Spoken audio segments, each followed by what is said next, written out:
शुभ प्रणाम समस्त को अनेक शुभेच्छा जनाई श्री राधा चरितर आज अध्याय को आपण मानक स्वागत करुछि। रस पंचदाय आरंभ कामदेव गर्वभंग। मोते केही जीति पारिबे नाही, मो समान केही भी हेबे नाही, मो परी शक्तिशाली केही भी नाहांते। ब्रह्मा को मो नचेइली, हाँ मात्र शंकर तो मते जलाई देथिले, भस्म करि देथिले मते। मात्र सेथिरे कौन अछि, बिना शरीर तो मु एमिति भी शक्तिशाली अटे। मात्र श्रीराम को आगे तो तुमर किछि भी बड़ काम कर नथला ना। कामदेव गर्व को एबे निर्बल करबा को आसी पहुंची जाइछन्ति परम कौतुकी देवर्षि नारद मुनि। श्रीराम ए नाम को बारंबार कही चलुथिले कामदेव, पुण टिके अटकी गले। जेतेबेले जणे एक पत्नी व्रत धारण कर रहिजिवो तेबे मु बा कौन करि परिबी। भगवान शंकर का उद्देश्य रे एक कथा कहिथिले सेदिन कामदेव। पुणी कहिबा आरंभ कले कामदेव, महर्षि मु आपणु तो नचाइथिले ना, किपरि विश्व मोहिनी का निमंते। छाड़ ना से पुराणा कथा देवर्षि, मु तो एते शक्ति संपन्न जे केही भी मते बराबरी करि पारिबे नाही। मु सारा जगत को मो इंगित रे नचाई थाए। कामदेव कामदेव नाम अटे मोर। अहंकार रे जेपरि मत थिले कामदेव। एते अहंकार केबे शोभा पाएनि कामदेव। देवर्षि नारद एबे केवल बुझाई नथिले, बरम एबे से लड़ाइबा निमंते प्ररोचना देउथिले। एबे गोटे बड़ धरणर घटना घटिबाकू जाउथिला, जाहाकू पूरा ब्रह्मांड देखिबो। मो अहंकु किए अछि भांगिया बला, किए अछि तो कुह। कामदेव उत्क्षिप्त होई पचारिले, चलो एबे ही तुमको मु देखा कर देउछि सेही भूमा पुरुषंक सहित। एति ही कही चलिबाकू आरंभ कले देवर्षि। कामदेव पछे पछे चलिबाकू लागिले। भगवान नारायण सहित लड़ाई करिया पई आनिछ मते, हसिले कामदेव। ना ना, नारायण सहित नुहे। वैकुंठ को देखि भयभीत हो गला ना कौन? भयभीत नुहे, मात्र भगवान नारायण सहित मो युद्ध करि परिबि नाही। नारद कहिले, एमिति भी मु तुमको नारायण सहित युद्ध करिया को आनिनी, तुमे केवल मो पछे पछे आस। हाँ एक कथा कही कही जदि बाट तुमे चलिबो तेबे तुम चलिबा सहज ही हेबो। की कथा? कामदेव पछरु चलिबा भितरे एक कथा पचारि पचारि चलुथिले।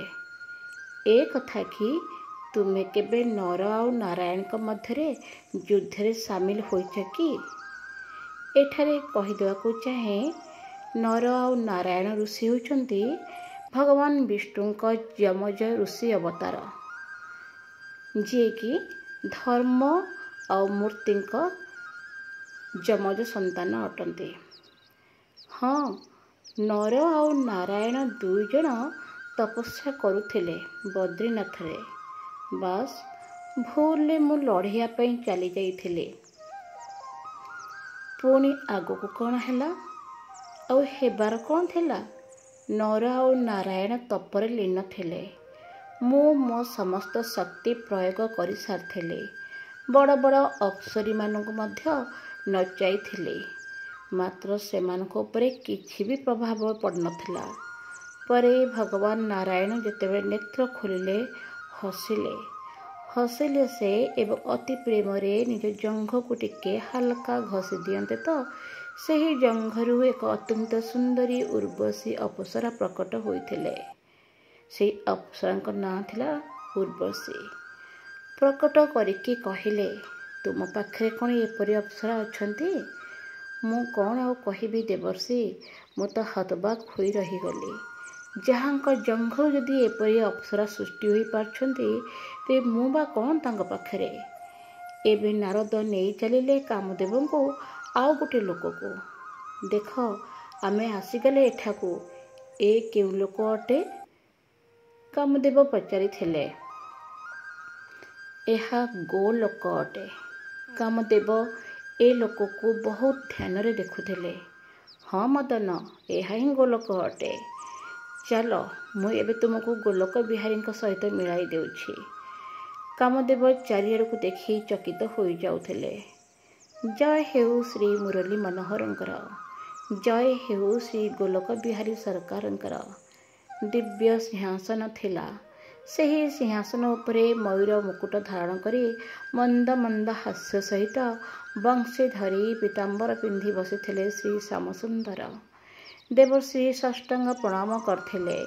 ମାତ୍ର କାମଦେବ ସାଷ୍ଟାଙ୍ଗ ପ୍ରଣାମ ନ ଜଣାଇ ସିଧା ସିଧା ଆନମନା ଢଙ୍ଗରେ ହାତ ଯୋଡ଼ିଥିଲେ କେବଳ। କିପରି ଆସିବାର ହେଲା ନାରଦ ମୁନି? ସବୁ ଠିକ୍ ତ? ଆଜ୍ଞା ପ୍ରଭୁ, ସବୁ ଠିକ୍ ଅଛି। କାମଦେବ ତ ଏସବୁ ଦେଖୁଥିଲେ ଏବଂ ଭାବୁଥିଲେ ମନେ ମନେ, ଏ ତ ବହୁତ ସୁନ୍ଦର, ପୁଣି ତାଙ୍କ ସ୍ୱର ବି ବହୁତ ସୁନ୍ଦର ଅଛି, ବହୁତ ମଧୁର। କାମଦେବଙ୍କୁ ଦେଖାଇ ନାରଦ ଗୋଲୋକ ବିହାରୀଙ୍କୁ କହିଲେ, ଆପଣ ଏହାକୁ ଜାଣିଛନ୍ତି କି ପ୍ରଭୁ? ହଁ ହଁ, ତାଙ୍କୁ ପୁଣି କିଏ ନ ଜାଣିବ? ଅହଙ୍କାରୀଙ୍କ ଅହଙ୍କାରକୁ କିପରି ବଢ଼ାଯାଏ ତାହା ଶ୍ୟାମସୁନ୍ଦରଙ୍କୁ ବହୁତ ଭଲ ଭାବେ ଜଣା। ଏମିତି କହିଲେ ହିଁ ଆଗକୁ ପୁଣି ଲୀଳା ପୁଣି ବଢ଼ିବ ନା। ନାରଦ କାମଦେବଙ୍କ ଆଡ଼କୁ ଦୃଷ୍ଟି ପକାଇଲେ। କାମଦେବ ପୁରା ଗର୍ବରେ ଯେପରି ଫୁଲି ଉଠୁଥିଲେ, ଆଉ ଯେପରି ଆପେ ଆପେ କହି ଉଠୁଥିଲେ, ଦେଖନ୍ତୁ ନାରଦ ମୁନି, ମୋତେ କିଏ ବା ନ ଜାଣନ୍ତି? ମୋତେ ସମ୍ପୂର୍ଣ୍ଣ ବ୍ରହ୍ମାଣ୍ଡ ଜାଣିଥାଏ। ମାତ୍ର ଏ ପୁଷ୍ପଧନୁ କାମଦେବଙ୍କର ମୋ ପାଖରେ କି କାମ ପଡ଼ିଗଲା? ଶ୍ୟାମସୁନ୍ଦର ହିଁ ପଚାରିଥିଲେ ନାରଦଙ୍କୁ। ଆଗକୁ ଜାଣିବା ଆଗାମୀ ଅଧ୍ୟାୟରେ। ଧନ୍ୟବାଦ, ନମସ୍କାର।